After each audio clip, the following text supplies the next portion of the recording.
En ce jeudi 28 mars, je souhaite aborder une question profonde et souvent débattue. Peut-on acheter une conscience? Moi, je vous répondrai que oui. Cette question nous amène à réfléchir sur la manière dont l'argent peut influencer nos décisions et nos valeurs. L'argent est souvent considéré comme le moteur de nos vies. Il peut offrir des opportunités, ouvrir des portes et même changer le destin. Mais parfois, l'argent peut corrompre nos valeurs les plus profondes. Mais reprenons au départ. C'est quoi une conscience?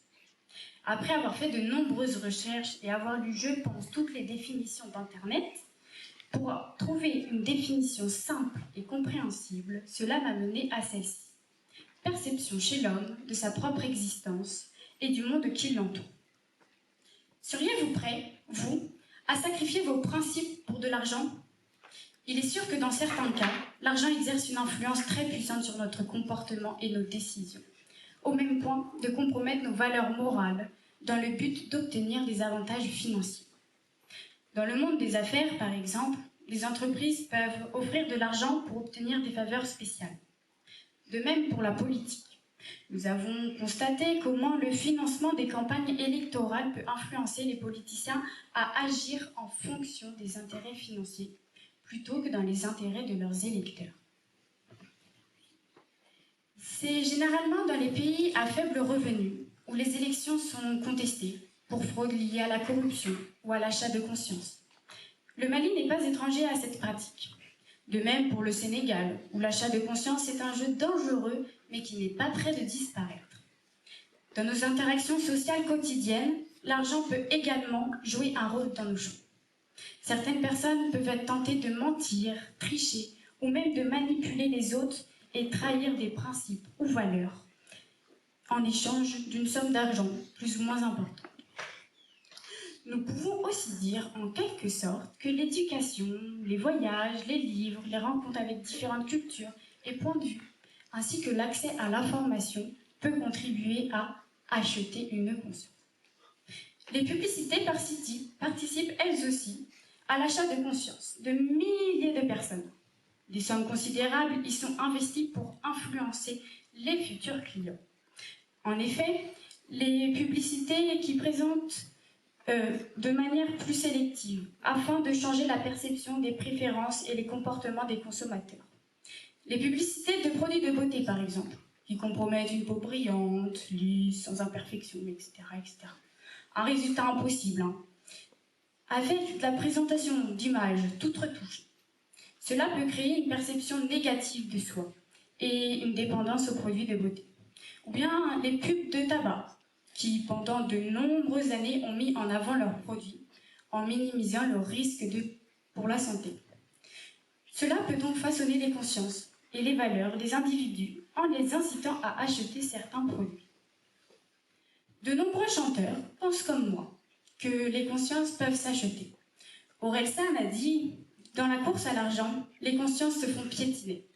Maître Gims, lui, a dit « Dans ce monde où l'argent règne en maître, même les consciences les plus pures sont mises en vente. » Joule a dit « Dans la société de consommation, même les consciences sont à vendre, au plus offrant. » Je vais arrêter ici ma liste, mais on peut en faire une liste très longue.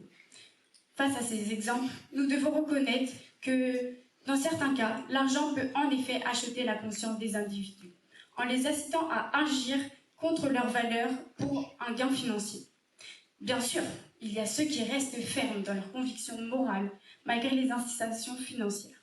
Mais ils sont souvent l'exception. Pour la plupart d'entre nous, la tentation de l'argent peut être difficile à résister, et notre conscience peut être mise en vente plus facilement que nous voudrions l'admettre. Savez-vous ce qu'est la conscience? Je ne pense pas me tromper en affirmant que vous l'ignorez.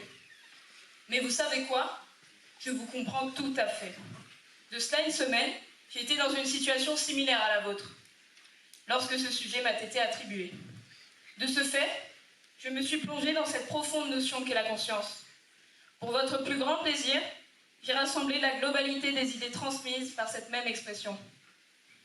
La conscience est une faculté de l'esprit qui nous permet de percevoir notre propre existence, mais aussi les actions et conséquences qu'elles peuvent avoir tant sur nous-mêmes que sur ceux qui nous entourent. C'est notre petite voix intérieure qui nous guide dans nos choix, nous poussant à agir avec morale et éthique. Notre capacité à éprouver de l'empathie ou à distinguer le bien du mal est également régie par notre conscience. Il s'agit donc d'une partie absolument essentielle à notre condition d'humain. Je vous le demande à présent. Pensez-vous que la conscience, partie intégrante de notre condition, s'achète? Payons-nous des frais d'humanité à la naissance pour être dotés d'une conscience? La réponse me semble pourtant évidente. Notre bon vieux Jean-Jacques Rousseau qualifie la conscience d'instinct divin. Il s'agirait donc d'un moyen immédiat et infaillible pour discerner le bien du mal. Je suis entièrement d'accord avec lui. Ne vous est-il jamais arrivé d'être sur le point d'effectuer une mauvaise action et de vous sentir comme oppressé par des pensées intrusives, cherchant à vous dissuader de commettre cet acte à tout prix? C'est bien là votre bonne conscience qui vous parle. Oui, mais alors, pour quelles raisons agissons-nous mal, alors que notre conscience, elle, nous incite à faire le contraire? C'est ce que vous vous demandez sûrement. La conscience est une pensée morale instantanée. Or, les actes peuvent être basés sur la conscience comme sur toute autre forme de pensée. De ce fait, vous pouvez avoir bonne conscience et pour autant mal agir à cause de raisons autres, comme un besoin particulier, la pression d'autrui ou en échange d'une somme alléchante par exemple. En corrompant ici votre pensée plutôt que votre conscience, qui, elle, ne peut pas être altérée. D'autre part, chacun possède une conscience morale plus ou moins développée. Ainsi, certaines personnes n'ont pas la capacité de différencier le bien du mal, et de ce fait peuvent mal agir. Ces personnes sont alors abandonnées à leur triste sort, car oui, la conscience ne peut pas s'acheter, elle est innée. Ce que j'évoque ne vous rappelle-t-il pas la tragique situation d'une personne de votre entourage?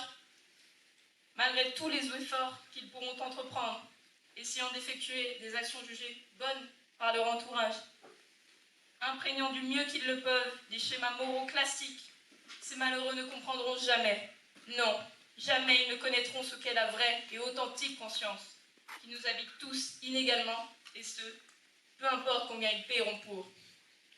Après ce que je viens de vous révéler, vous pouvez peut-être vous interroger sur quelque chose. Pourquoi, si nous sommes tous dotés d'une conscience, dès notre naissance, les enfants, eux, agissent comme s'ils n'en avaient pas?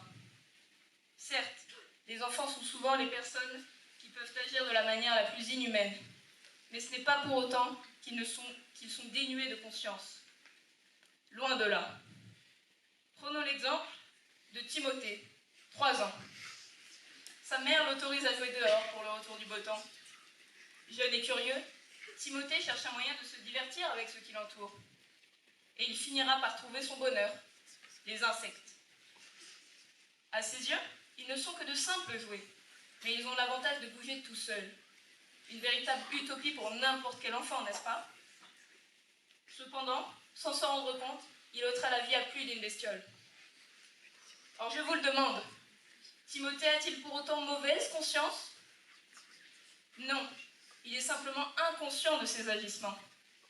Si sa mère lui avait fait constater l'ampleur de ses actes, il serait sûrement envahi par la pitié et l'empathie, émotion à la base de notre conscience du bien et du mal. Car oui, notre conscience est renforcée par nos émotions, nous guidant vers des choix plus bons. Cher public, pensez-vous que nos sentiments, dont découle notre conscience à tous, peuvent s'acheter comme nos courses au supermarché?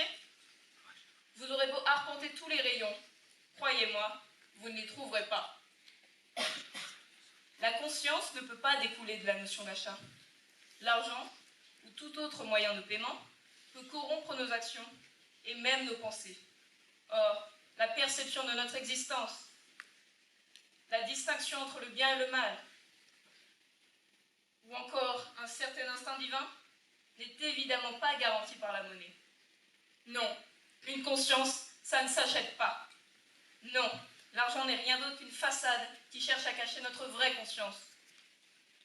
Et non, le sens moral ne s'acquiert pas non plus en faisant de bonnes actions. Jamais la moindre once de bonne conscience ne s'est révélée en se mentant à soi-même. Et de tout cela, je vous invite grandement à en prendre conscience.